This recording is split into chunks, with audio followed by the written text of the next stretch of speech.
E aí, pessoal, tudo bem? Sejam muito bem-vindos a mais um episódio de Desobediência Produtiva. E como todas as vezes eu falo aqui, nós sempre tentamos trazer convidados que quebram muitos protocolos, que geram algum tipo de insight, provocação e transformam não só a minha, mas a vida de vocês, né, com conteúdo rico. Esse é o nosso propósito aqui no Desobediência Produtiva, de você quebrar alguns protocolos e entregar mais do que o esperado, usando a sua intuição, sua confiança, sua coragem e também todos os conhecimentos que a gente tenta trazer com essa curadoria de convidados interessantes aqui. E hoje eu trago talvez o maior especialista em paternidade, mas não só em paternidade, em comportamento humano do Brasil.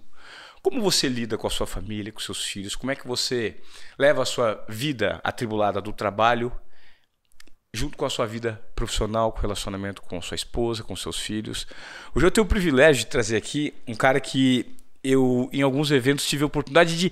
Ele estava fazendo palestra em algum momento, eu não cruzava, e, poxa, ele é super conhecido. E entende muito. Eu tenho certeza que eu vou aprender muito de relacionamentos entre pais e filhos e mães e filhos com o Marcos Pianges, que está aqui. Cara, que legal ter você aqui, viu, Pianges? Fico agradecido. É um presente. Que isso, irmão. A gente já estava conversando antes, já fiquei feliz aqui. Que legal. Bateu o santo, né? Bateu o santo, cara.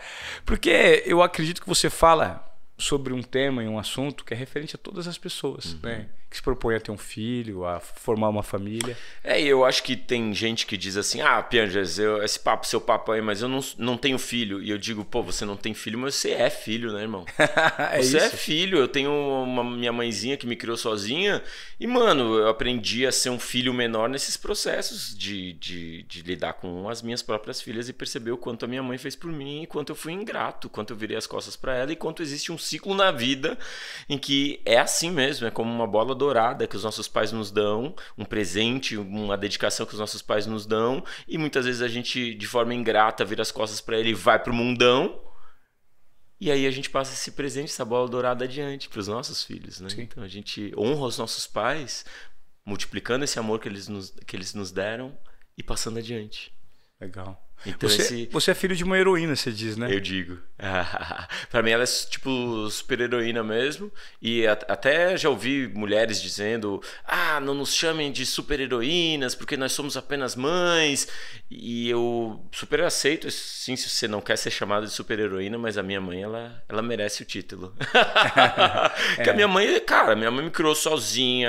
O meu avô e minha avó abandonaram a minha mãe porque mulher grávida solteira não tinha como ser aceita na casa dela, no interior do Rio Grande do Sul, foi expulsa, mudou de cidade, teve um outro relacionamento que não foi muito saudável também, foi no ambiente de trabalho muitas vezes explorada, então sei lá, fazia o trabalho de mestrado do chefe dela, entendeu, velho? Nossa. Ele só assinou, tá ligado? Então, assim, processos assim que ela passou pela vida, pelos perrengues da vida e passou com a cabeça erguida. Agora descobriu um câncer em 2020 e ela saiu do consultório, eu no chão, né? Caí emocionalmente, fiquei arrasado, e ela disse: eu tenho muita sorte, porque a menina que estava antes de mim no consultório e descobriu que tinha câncer tinha 28 anos. Eu tenho 70 anos. Então, olha só o tempo que eu tive a mais. Então, todos esses processos, a mãe vai me ensinando assim, a fortaleza, a força que ela é para mim. É até um pouco doído imaginar que eu vou perder ela, e a gente vai perder os nossos pais um dia. É muito doído, cara, imaginar que ela vai embora, sabe? Claro, que eu vou olhar para trás e não vai mais ter aquela rocha para me fortalecer. E eu tenho que me fortalecer o suficiente para eu agora ser a rocha da minha família.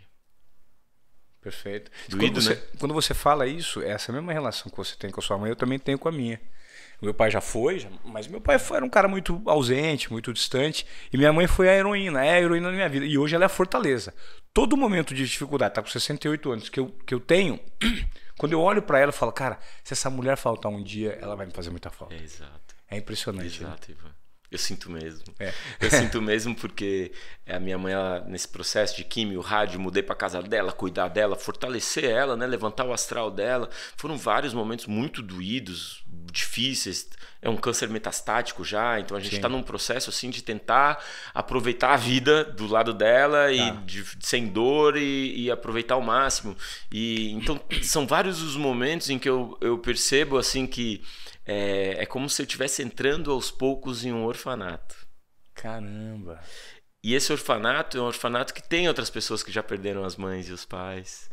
E que eu, né, posso trocar essa ideia e conversar, mas em alguns momentos eu me sinto um pouco sozinho nesse orfanato gigantesco, assim, eu olho e digo, caramba, sou só eu aqui, porque só a minha mãe é daquele jeito.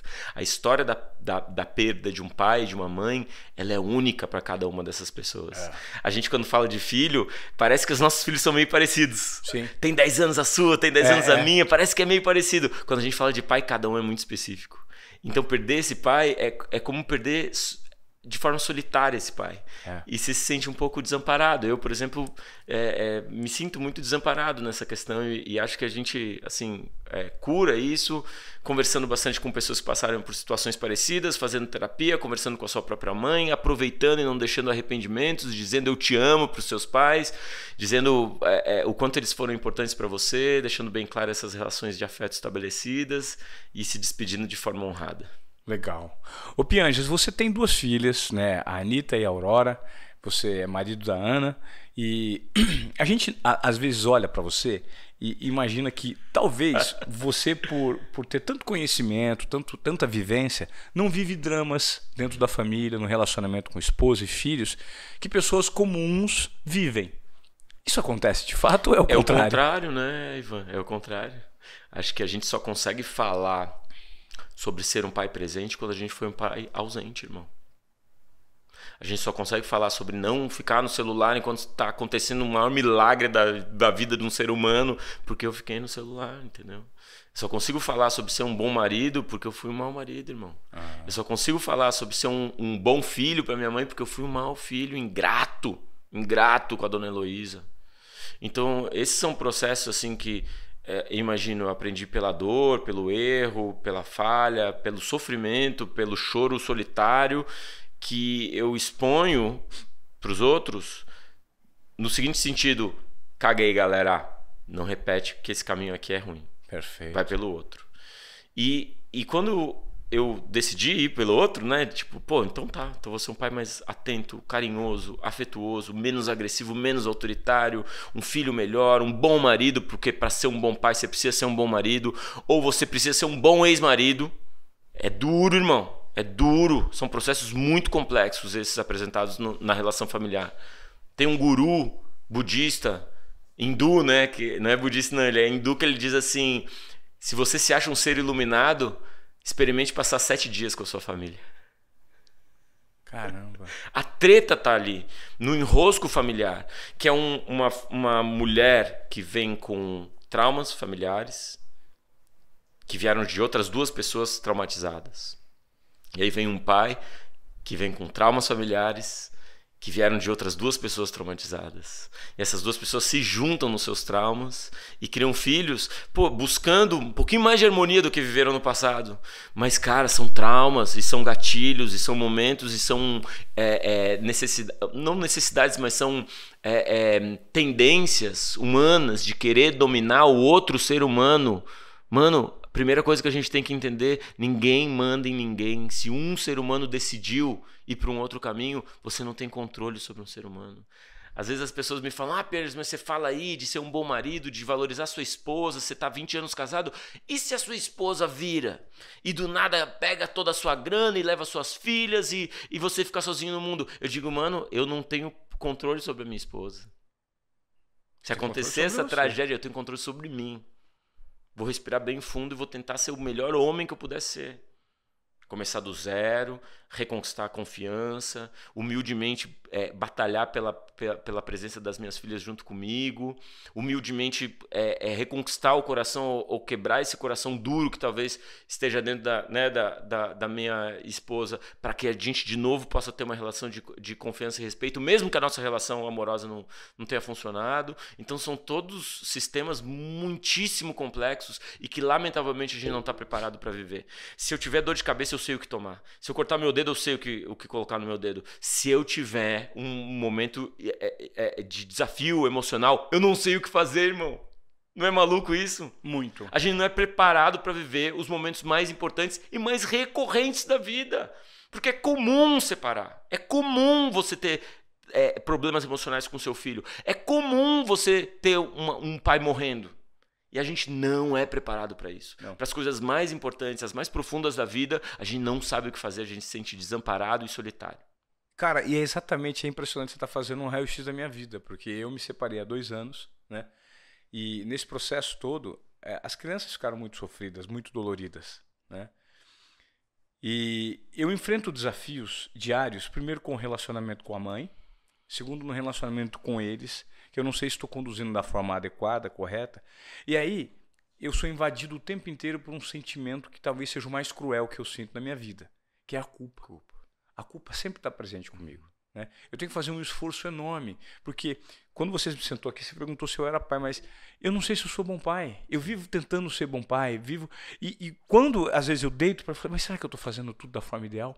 Então, não existe manual para a gente lidar com as crianças, para lidar com a mãe das crianças, para lidar com os nossos sentimentos. Quando você ouve esse tipo de desabafo, Pianjas, qual que é a orientação que você dá? É normal? Primeiro, eu gosto de dizer o seguinte, eu acho maravilhosos os movimentos que buscam jogar luz e empoderar partes da sociedade que estão ali em situação mais vulnerável ou sem tanta visibilidade, né? Uhum. É tão bonito isso, né? Quando existe é mesmo, eu não imaginava que você passava por isso. Então, a gente vê diversos movimentos buscando empoderamento. Só que esse empoderamento, ele é um empoderamento individual até aqui. O empoderamento individual das mulheres, individual das minorias, é um empoderamento individual, que eu acho lindo e importante, que deve continuar. Uhum. Mas eu acho que a gente já está no momento de começar a discutir empoderamentos relacionais. Porque essa mulher, ela vai se relacionar com um homem em algum momento, ou com outra mulher, ou em alguma outra situação, sim, com colegas de trabalho. Ou seja, a gente precisa achar caminhos desses empoderamentos se encontrarem, cara. E da mesma forma como a gente, homem, pai, a gente não enxergou o esforço repetitivo dentro de casa e com os filhos das mulheres, a segunda jornada, a terceira jornada, a jornada infinita, o cansaço das mulheres, a exaustão das mulheres, o assédio que elas passavam e continuam passando no ambiente de trabalho, dentro de casa, as agressões do dia a dia, as violências que as mulheres sofreram. As mulheres também não enxergam a nossa solidão, irmão. Não enxergam a nossa solidão. A gente é profundamente solitário. A gente é profundamente inseguro. Um homem, ele tem uma série de vergonhas dentro dele e ele coloca ao redor dessa vergonha uma armadura de poder. Para dizer, não, olha o que eu tenho, olha o carro que eu tenho, olha o sucesso que eu tenho não tenho vergonha, eu não tenho vergonha, eu não tenho vergonha. E, cara, eventualmente a gente chora sozinho. Porque, pô, a gente não consegue falar com um brother sobre um filho atípico, uma separação, uma situação no trabalho, um fracasso profissional, financeiro, que a gente não sabe o que fazer. Então esses são momentos em que o homem, ele não é permitido ao homem tirar essa armadura e dizer, galera, eu tenho vergonha, velho, eu tenho vergonha do meu fracasso. E esses outros homens se encontrarem e dizerem, mano, eu também. E eu também tô passando por isso, eu também, me dá um abraço aqui, choramos junto, aprendemos um com o outro, como que a gente pode se fortalecer genuinamente, não com uma armadura que finge que é forte. Caramba, cara, que rico isso. Então essa solidão, esses dias eu estava fazendo um evento, era 99% mulher, a gente estava analisando um filme que chama O Guia da Família Perfeita na Netflix, é um filme canadense que fala sobre todos esses dilemas, as psicólogas falaram sobre algumas questões do filme, eu levantei e falei, pra mim é um filme sobre solidão masculina. Todas elas, ninguém tinha percebido. Todas elas disseram, pra mim era um cara que era um idiota.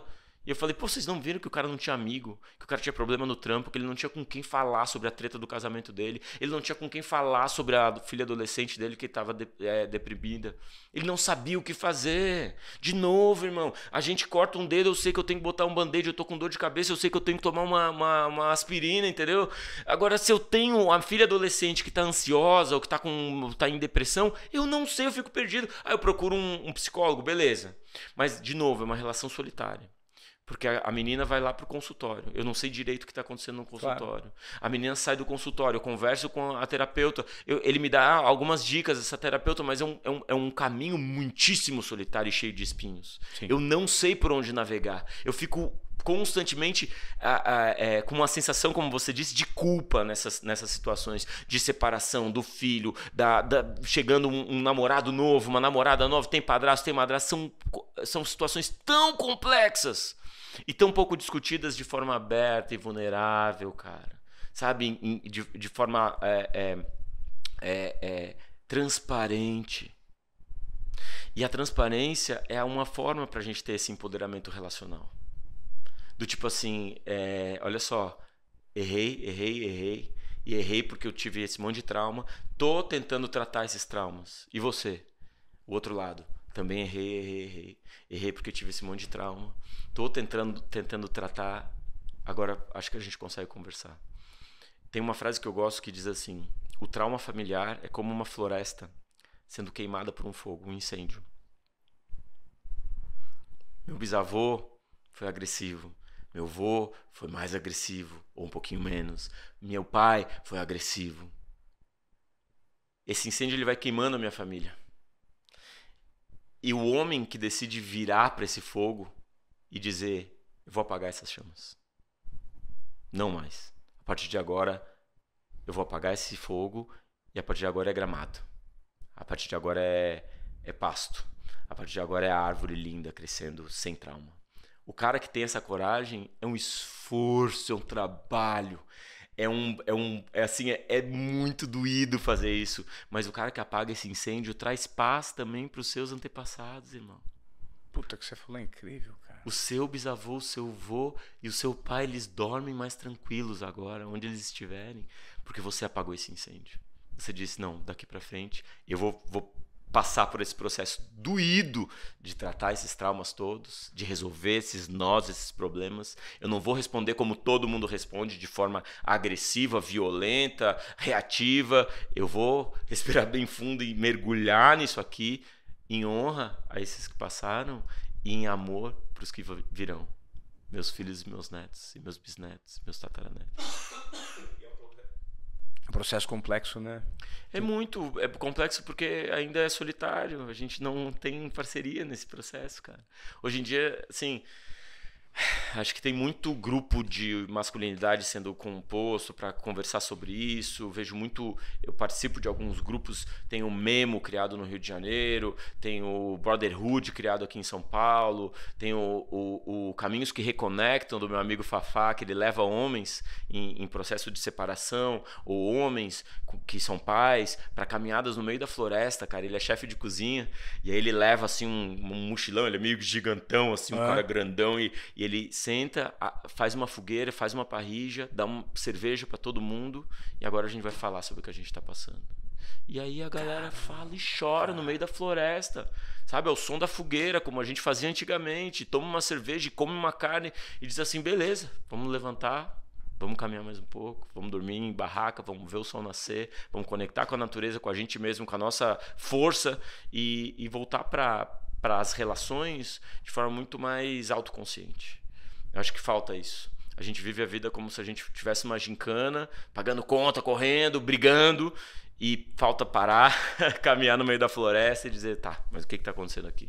Entender o que a gente está passando para voltar para essa batalha de uma forma muito mais consciente da gente mesmo e do outro. Legal. Você tinha me falado que existem padrões pré-estabelecidos na sociedade quando os relacionamentos eles terminam e os filhos ficam no meio, né? Principalmente sobre o papel da mulher e o do homem nesse formato.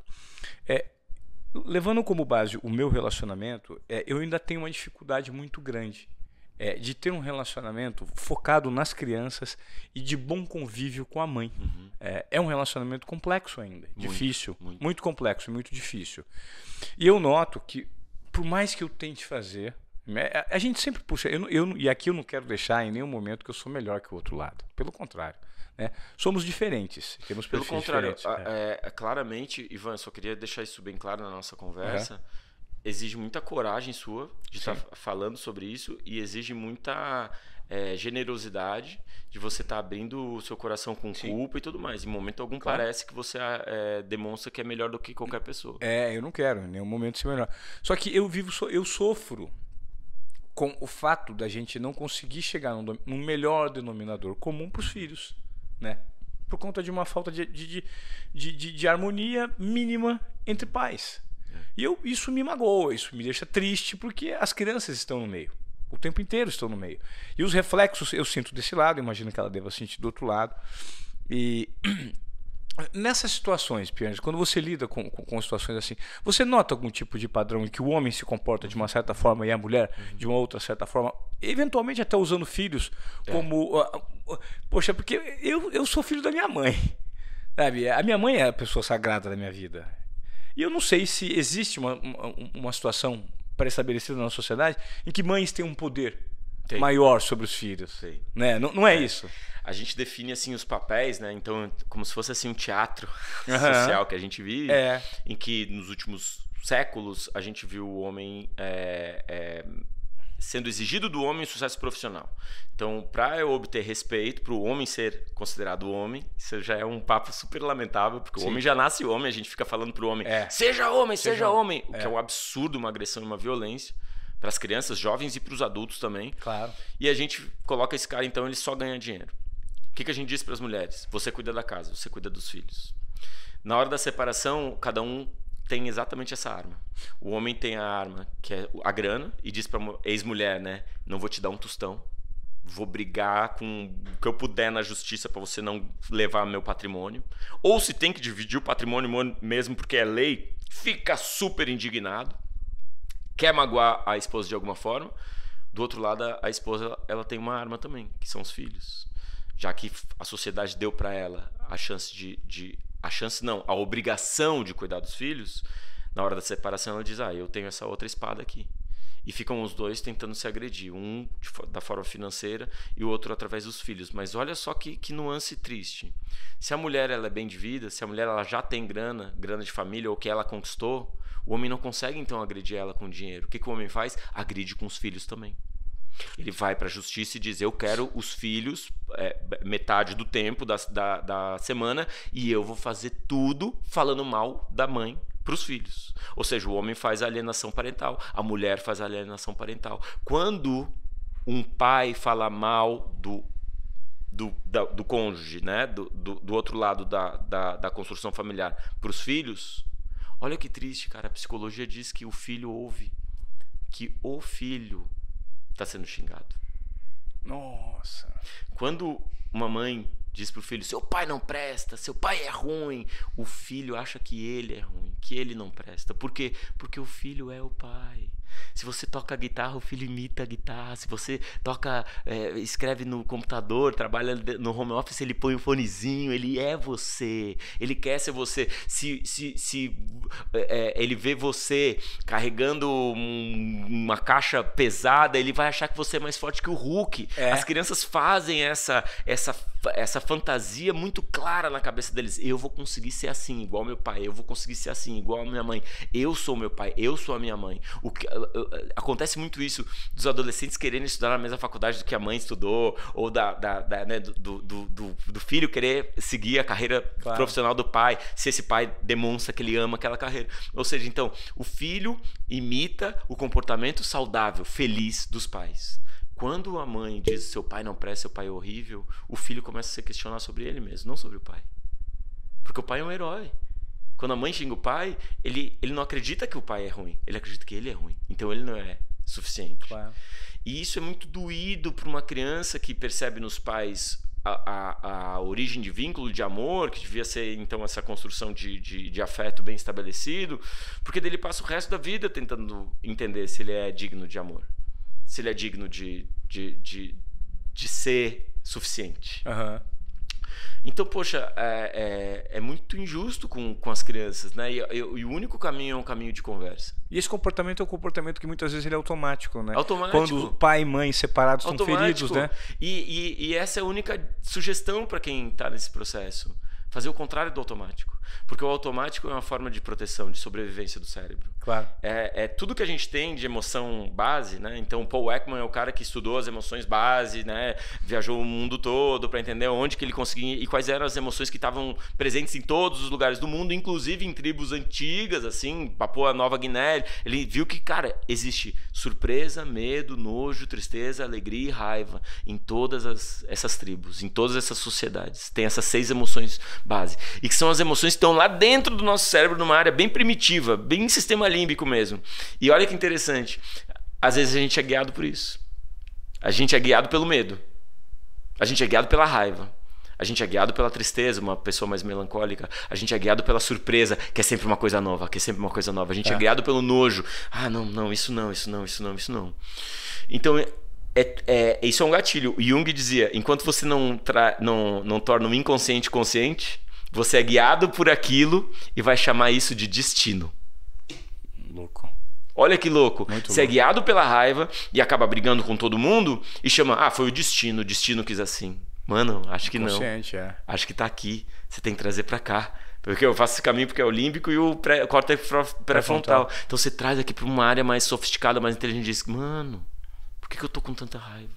Existe algo chamado raiva transgeracional. Aquela raiva do seu avô, raiva do seu pai, vai passando. E você também guia. Existe também o medo. As mulheres, medo, não, mas será? E tal. Muitas mulheres vivem guiadas pelo medo. Por quê? Você precisa trazer isso para um... E esses são processos muito comuns e repetitivos e que, de novo, podem não ser passados para os nossos filhos. Se você trata isso, você diz, eu vou fazer o contrário do instintivo. Ao invés de xingar minha ex-mulher, eu vou elogiar ela.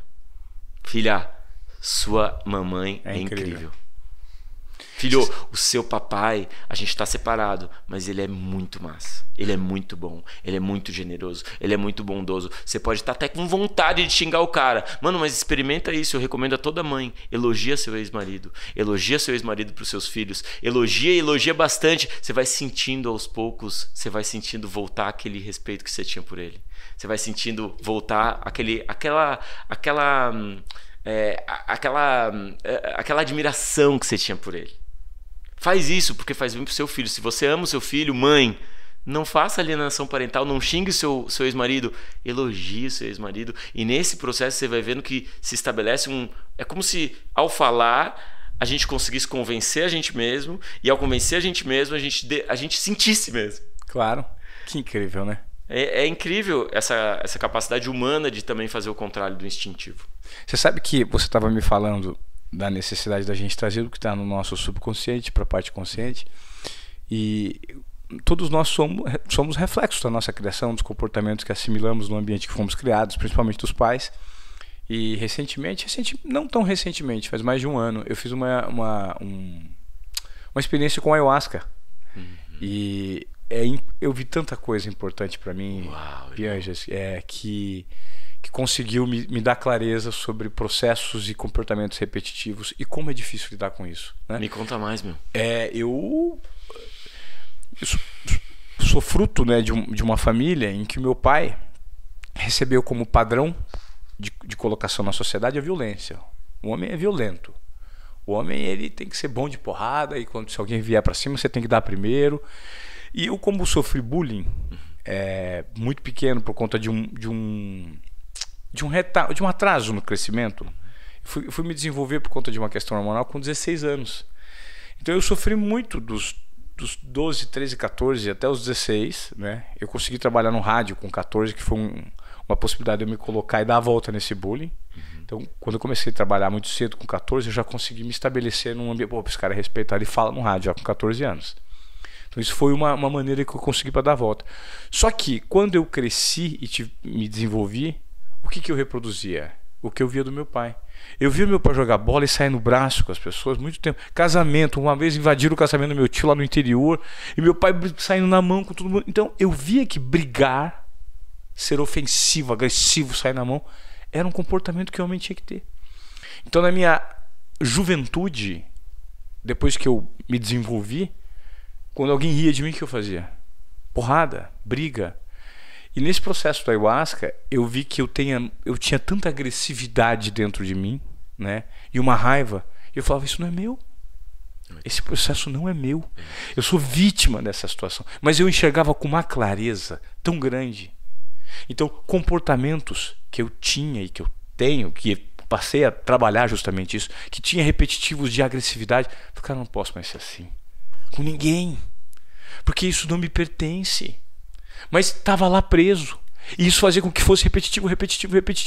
Então, essa busca por consciência, por jogar luz sobre partes escuras que a gente tem, é muito rica. Só que a gente não tem resposta para tudo, né? Como é complexo. E hoje eu me deparo muitas vezes tentando ser o melhor pai possível mas eu não sei, por exemplo, como lidar quando a minha filha fala: papai, eu tô vindo pra tua casa dormir e eu não sei. Porque quando chega perto de dormir aqui na tua casa, eu começo a ficar ansiosa, eu começo a ficar tensa. E eu falo: meu Deus, o que eu vou falar? Será que eu sou menos do que a casa? A minha casa é pior que a casa da mãe? O que eu faço de errado enquanto pai? Porque lá na casa da mãe eu não sente isso e aqui ela sente. Pra quem eu vou pedir ajuda? Aí ela vem 1, 2, 3 noites. E aí eu durmo mal pra caramba, porque a criança chuta, vira e tal. E aí 3 noites. Aí a 4ª noite eu falo: meu Deus, o que eu faço? Pra quem que eu peço ajuda? Mas você tá ligado que o medo e a ansiedade não tem nada a ver com a sua casa, né? Tem a ver com a sua relação com a ex-mulher. Você tá ligado que toda essa ansiedade diz respeito à insegurança que ela sente nessa relação, não na casa. Não, nem na sua namorada.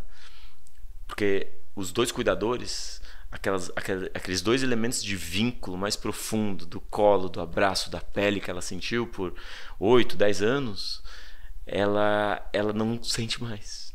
Ela percebe que está quebrado. E mesmo que uma relação amorosa não tenha funcionado e quando os pais se separam, é possível que esse vínculo continue, porque esse vínculo é eterno. Para sua filha, esse vínculo é eterno. Aquele vínculo estabelecido nos primeiros anos, ele é eterno. Você vai ser sempre o pai, ela vai ser sempre a mãe. Se tiver um padrasto, você é o pai. O cara pode ser maravilhoso, incrível, beleza. É o segundo pai. E que bom. E que bom, e eu sempre digo isso. Mano, quando se separa, se a gente consegue ter essa relação bem estabelecida, isso traz paz para os filhos. Eles dizem: não, beleza, papai e mamãe se respeitam e se gostam. Ou seja, eles me respeitam e me gostam. Que incrível, cara. E chega um outro elemento, e eu sempre digo: cara, tomara, se eu me separar um dia, tomara que venha um outro cara melhor que eu, irmão. Claro. Melhor que eu, que trate melhor a minha esposa, que trate melhor minhas filhas. Não tenho problema nenhum com isso, porque eu amo as minhas filhas de verdade, porque eu amo a minha esposa de verdade. Mesmo que a gente se separe, continua amando, é a mãe das minhas filhas. Então se vem um outro cara, eu quero que seja melhor ainda. Ah, Pierre, mas se ele for terrível, pô, aí eu preciso, né, tentar de todas as formas construir essa relação, melhorar o cara, conversar com a minha esposa, abastecer as minhas filhas de força para lidar com essa situação. Mas sempre me questionando: será que eu acho ele horrível porque eu não quero ele, né? Claro. Na vida das minhas filhas. Porque esses são todos questionamentos muito complexos numa sociedade que não fez esse caminho que você fez. De dizer: isso não é meu. Isso me pertence. Isso não é meu. Você apagou um incêndio, Ivan. Apaguei um incêndio Tinha bravo. Um incêndio vindo. Sim. E te destruindo as pessoas que estavam ao teu redor, e você disse: aqui não, não mais. A partir de agora, paz. E a maioria das pessoas não faz isso, e a maioria das pessoas se comporta nesse drive autodestrutivo e destrutivo para as pessoas ao redor. Então, assim, acho que é bem importante pais juntos e separados fazerem esse caminho, mas os separados é mais importante ainda. A gente precisa se amar mais. Existe algo tão complexo. Eu vi de um amigo esses dias: a gente se separa para deixar de brigar. Mas quando você se separa para deixar de brigar, você continua brigando mais, é pior, né? É o que tem acontecido no meu relacionamento. Entendi. Cara. Eu me separei, a briga aumenta, só aumenta. Entendi. É impressionante. Ô Piangers, eu vivo também essa dor, que eu vou compartilhar com você, que é: poxa, nós somos de uma geração em que não existia esses recursos tecnológicos que existem hoje em dia, né? Antigamente era no máximo eu ficar um pouquinho na frente da TV para assistir desenho. Como é que você vê essa questão tecnológica? Porque eu noto hoje uma quantidade absurda, enorme de pais que desde muito cedo sentam com uma tela dessa aqui, dão na mesa, na frente de uma criança, e as crianças vivem o tempo inteiro assim. Eu tenho pais, eu tenho amigos que são pais, que eu olho para aquilo e falo: meu Deus do céu, eles passam um final de semana, marido e mulher curtindo, e deixam o filho com 2, 3 iPad, isso, não conversa com as crianças. Quem educa é YouTube, né? Quem entretém é a Netflix, são as plataformas de streaming.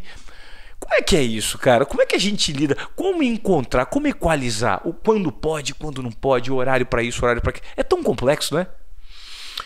Ivan, eu não acho complexo. Essa eu acho uma questão bem objetivamente simples de resolver. Que bom. Nenhum profissional indica telas para crianças com menos de 2 anos. A gente já sabe por pesquisa científica que atrapalha a cognição, aprendizado, sociabilização e saúde física. Ou seja, a criança que fica no tablet ou no celular enquanto come vai ser mais obesa. A criança que fica no tablet em momentos de lazer vai fazer menos esporte. A criança que fica no tablet antes de dormir vai dormir pior. A gente sabe disso. Isso é, a gente já sabe. Muito teste. Teve muito exame, muita pesquisa. Perfeito. Depois de 2 anos dá para ter computador e joguinho, dá, mas que seja educativo até uns 5, 6 anos. A partir dos 7 anos dá para ver um YouTube, dá para ver um Netflix, dá para ver uns desenhos e tal. Também, se puder ser educativo, maravilhoso. Se puder ler livro, mais legal ainda. Como é que faz para um filho ler? É só você ler. Se você quiser que o filho seja educado, seja educado. Se você quiser que o filho fale com licença, por favor, obrigado, use essas palavras com seu filho. E a leitura, ela estabelece uma série de conexões neurais ali que facilitam a cognição, a imaginação, ele está se esforçando, aumenta o foco. Os sistemas digitais, eles disparam um pequeno prazer, né? Os cientistas chamam de dopamina. É um pequeno prazerzinho, que é um prazerzinho que então traz uma satisfação constante para aquela criança, para aquele jovem. E o que acontece? Acontece que o jovem daí não quer fazer mais nada. A dopamina é aquilo que nos faz querer conquistar, fazer, realizar, namorar. Tudo isso a gente vê despencando na sociedade moderna. Essa é a geração mais ansiosa, mais deprimida, porque é a mais solitária, é a que faz menos coisas, a geração neném, que nem estuda nem trabalha, a geração que não vê motivo para levantar da cama, a geração que fica só no videogame e que através dessa dopamina não vê motivo para namorar, para conquistar uma parceira, para transar, para, sabe, viver a vida, para viajar.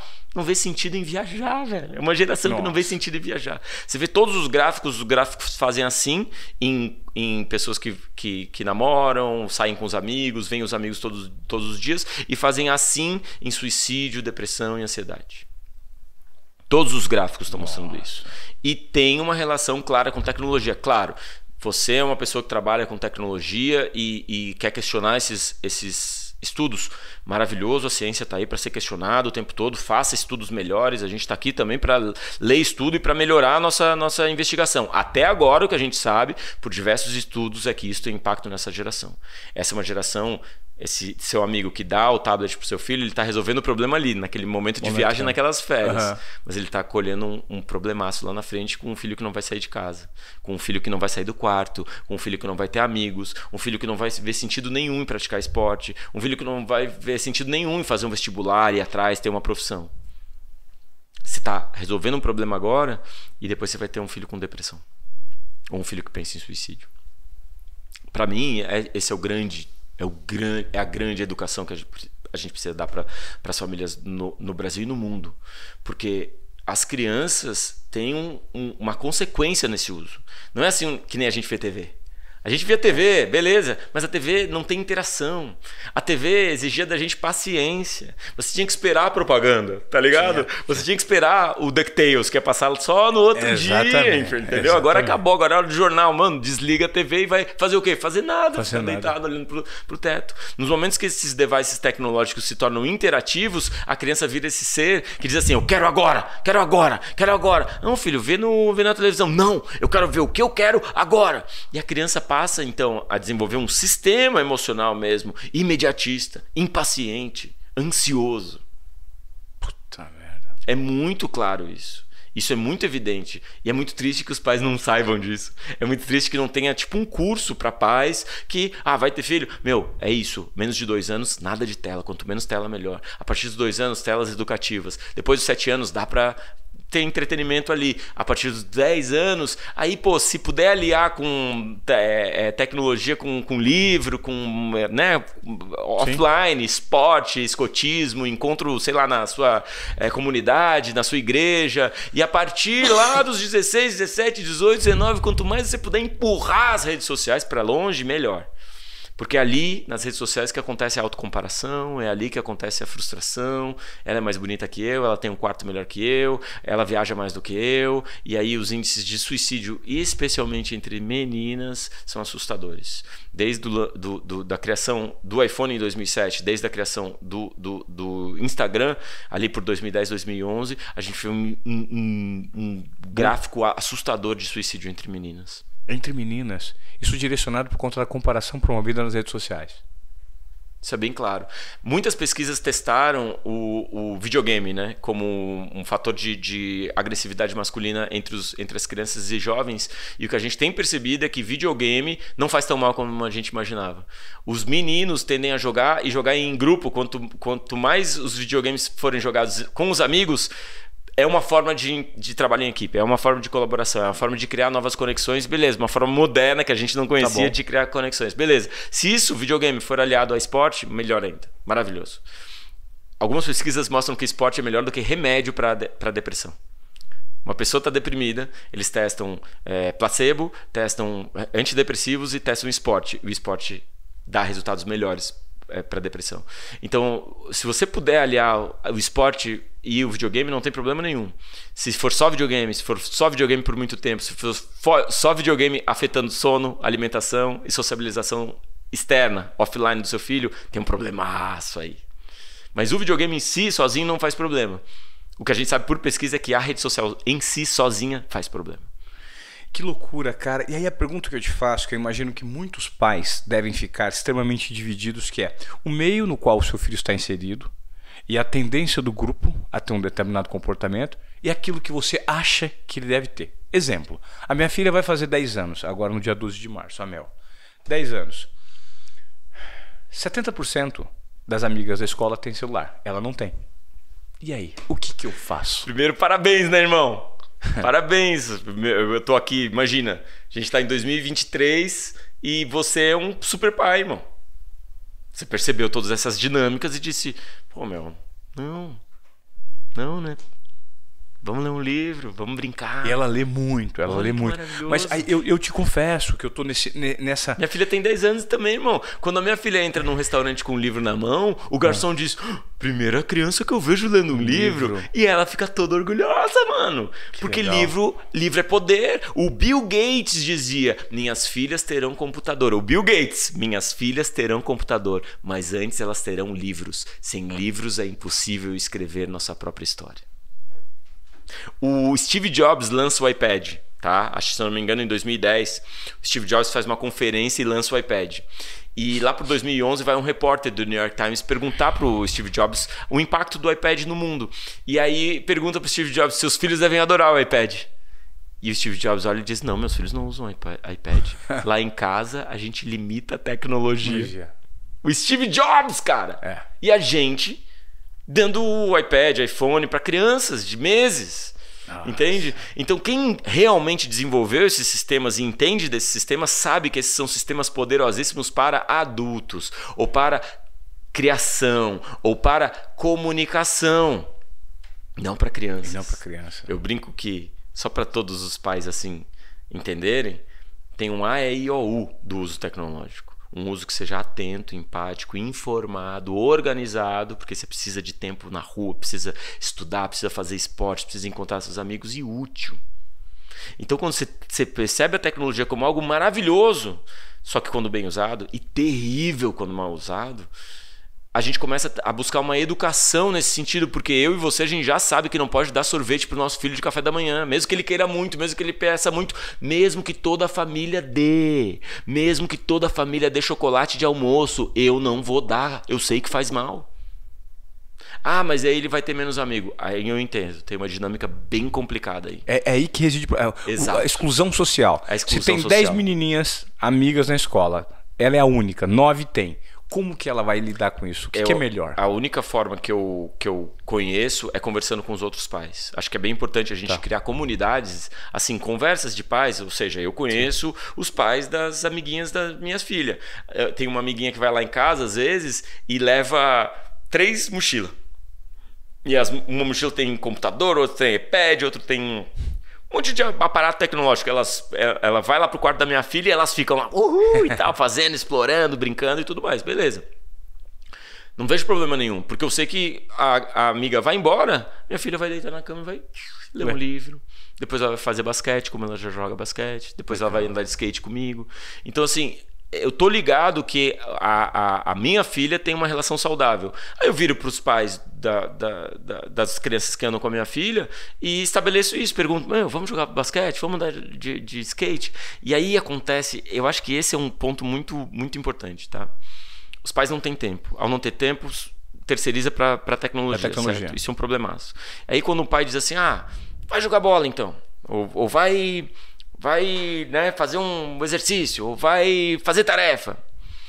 Imagina, cara, você tem um sistema que dá o maior prazer pro seu filho, dopamina. O maior prazer, ele ama estar naquele processo, e vira para ele e diz, vai tomar banho, vai fazer tarefa, vai, né, fazer um esporte, vai correr. Cara, você tá tirando ele de um ambiente que biologicamente ele tem muito prazer para um ambiente que tipo, ele odeia.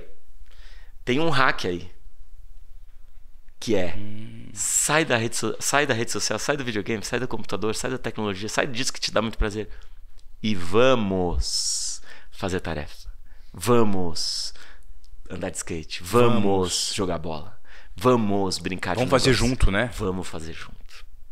E aí tem uma coisa maravilhosa. A criança adora o nosso tempo, a nossa atenção, velho. E isso é raríssimo hoje em dia. Se o pai conseguir fazer isso, ele consegue tirar ele daqui. Porque existe um prazer divino na nossa relação com os filhos. Então é muito gostoso aqui. E aí o que a gente diz? Vai lá, pra pior coisa. Porque a gente acha que tá sendo um bom pai. Sai do videogame, vai tomar banho. Sai do videogame, vai fazer tarefa. Cara, vamos jogar bola. Eu vou te dar atenção. Eu vou estar junto com você. Vamos desenhar. Vamos escrever uma parada, vamos jogar um videogame junto, depois vamos ver um filme junto, depois vamos comer junto, vamos preparar a janta junto. Esse vamos diz, tá bom, vamos embora, pai. E aí se estabelece de novo esse aprendizado, que é muito formativo biologicamente para a criança, que é a atenção, que é o olho, que então a criança de novo começa a imitar o que você faz e de novo começa a entender como fazer as coisas na vida analógica, né? Tátil, na vida offline, e descobrir prazer nesses processos. Então tem uma forma de fazer esse caminho, né? De ter uma família como você diz e como você faz, né, irmão? Eu acho muito engraçado que os pais com maior culpa são sempre os pais que estão fazendo a parada certa. É muito engraçado isso, cara. Porque tem pai que não tem culpa nenhuma. E aí ele não se questiona. Pô, será? Será que eu não posso melhorar? A melhor coisa que pode existir na cabeça de um pai é será que eu não posso melhorar? Será que não dá pra melhorar? Como é que eu faço? Porque aí você vai atrás Você vai atrás. Tá o tempo inteiro fora da zona de acomodação, né? Isso. Tentando entregar mais. Chegou um presente aqui agora. E o Pianjas vai ser um dos primeiros presenteados. Obrigado. Nosso podcast sobre obediência produtiva. Esse aqui é um presente da Básico.com, pessoal. A Básico.com, essa camisa que eu estou usando aqui, é uma... Mais pra cá, aqui. Aqui, ó, Básico.com. Isso aqui são camisetas básicas com tecido maravilhoso de Pima. Que servem para qualquer ocasião. A gente sempre gosta de estar bem vestido e ao mesmo tempo de uma forma básica, tranquila, confortável. Então esse presente é para você. Obrigado demais, já gosto da marca pra caramba, tá? Já gosta da marca? Adoro vocês, Básico. Obrigado. E todos os convidados que vierem aqui nos Obediência Produtiva e sentarem nessa cadeira, independentemente de serem homens ou mulheres, porque as mulheres também têm uma moda feita feminina para as mulheres, vão receber um kit da Básico. Pianjas, eu gostaria muito, cara, de agradecer sua vinda aqui. Eu também. Você jogou tanta luz para mim. Obrigado, irmão. Porque eu vivo uma batalha, a batalha mais difícil que eu já enfrentei na vida. E eu vivo enfrentando. Eu nunca imaginei. Olha, eu já tive por muitas transições da minha vida, muitas. Só que nada se compara ao desafio da paternidade genuína. Quando você olha para os seus filhos e fala assim: o que eu posso fazer para esse ser humano? Será que eu estou contribuindo da forma certa? Então eu convivo com a culpa, com a insegurança, com a dor, com a amargura às vezes, de não ter recursos para dar o suporte necessário, e vivo me questionando: será que eu corro o risco de replicar tudo que eu recebi da maneira errada? É curioso que eu já notei no comportamento com o meu filho, que eu repetia muito o que meu pai fazia comigo, sabe? Muito pouca paciência. E isso eu já corrigi. Então, estou o tempo inteiro consciente, tentando onde eu melhoro, mas a sensação é que eu estou tão longe ainda de ser bom, tão longe de ser mais efetivo. E procuro tentando arrumar insumo mas curiosamente não tenho com quem compartilhar essas dores, essas aflições. Talvez se eu tivesse mais pessoas para compartilhar, e você que está nos ouvindo aqui no Desobediência Produtiva, se você também é pai, se você é separado, eu recebo às vezes inbox, né? Quando eu falo de paternidade no meu Instagram, eu falo pouco, eu falo de vez em quando, mas as pessoas, puta, Ivan, que legal, né? É gostoso quando eu vejo alguém falando disso, porque a gente se espelha na outra pessoa, né? Muito. Mas se eu tivesse mais pessoas para conversar, eu acho que boa parte dessas aflições que eu vivo, elas sairiam facilmente, né? Conta comigo, irmão. Muito obrigado. Agora a gente é irmão. Muito obrigado, cara. Toda criança é meu filho, todo adulto é meu irmão e todo idoso é minha mãe. Então, de alguma forma, a gente é irmão, velho. Tamo junto para se ajudar nessa realidade tão sofrida. Tem um motivo para você estar sofrendo, tá ligado? Que é ajudar os outros. Você vai achar caminhos, Ivan, de solução dessa treta que é sofrida e terrível, parece. Sim. Para ajudar outras pessoas depois. Mas é importante a gente lembrar. Você um dia vai dizer pra pessoa, né, que tá passando pela mesma situação, cara, faz isso. E a pessoa não vai querer fazer às vezes. Porque vai contra a intuição primitiva. A gente às vezes não quer fazer aquilo que é o certo de ser feito. Então esse também eu acho que é um questionamento importante. Às vezes a gente se sente muito solitário e é importante, eu brinco, né? Os brothers darem conselhos, não aquele conselho que diz, mas é verdade mesmo, a ex-mulher é isso. Diz assim, cara, a gente vai ter que fazer um caminho bem mais dolorido aí, que é fazer o contrário. É o caminho da convergência, é o caminho da harmonia. Pelas suas filhas, pelo seu filho, pela sua família. E é muito doído esse processo. Mas quando ele é feito com outras pessoas, ele é menos doído, cara. Então, espero que a gente possa mesmo construir comunidades aí de homens que têm uma vida mais saudável e que se ajudam e fortalecem nas suas vulnerabilidades. Legal. Gente, se você veio até aqui no nosso podcast sobre obediência produtiva com o Marcos Pianjo, foi uma aula hoje que gerou muita provocação, muita reflexão. Eu gostaria encarecidamente de pedir, do fundo do meu coração, para que você compartilhasse esse episódio com outras pessoas que precisam melhorar as relações entre pais, filhos, família. Poxa, a gente falou sobre tantos temas importantes aqui hoje, que vai significar pra gente, pelo menos pra mim, um mundo, cara. Se você conseguir fazer com que essa mensagem chegue em mais e mais pessoas. Pianjas, mais uma vez. Pô, velho, adorei. Foi um presente. Tá, eu que agradeço a generosidade de abrir seu coração, cara. Isso é raríssimo. Raríssimo. Imagina, obrigado. Muito obrigado. Valeu. Até a próxima, hein? Até o próximo Desobediência Produtiva. Valeu.